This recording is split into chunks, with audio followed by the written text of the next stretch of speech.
PiS traci w oczach Polaków. Tak wynika przynajmniej z najnowszego sondażu, który przeprowadzony został przez Kantar Public. Badanie dotyczyło zadowolenia z pracy rządu.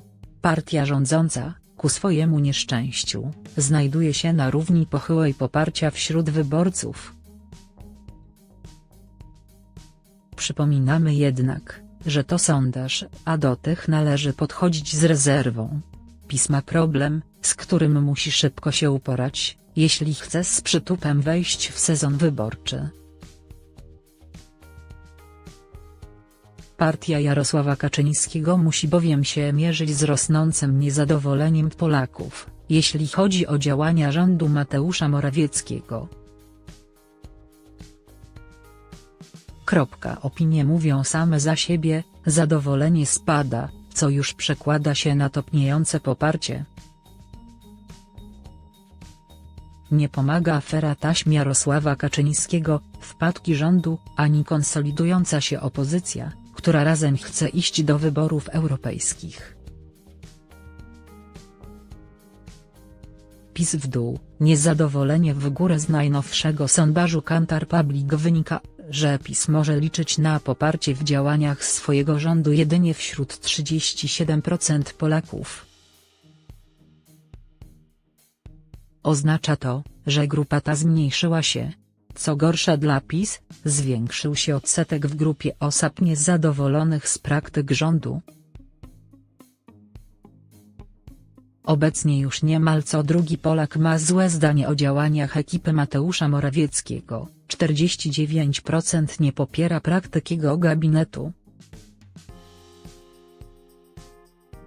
Żeby tego było mało, nawet zdecydowanie wśród 37% popierających wygląda krucho.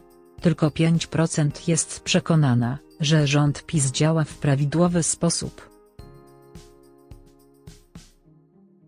Natomiast 32% mówi o tym, że rząd działa raczej dobrze.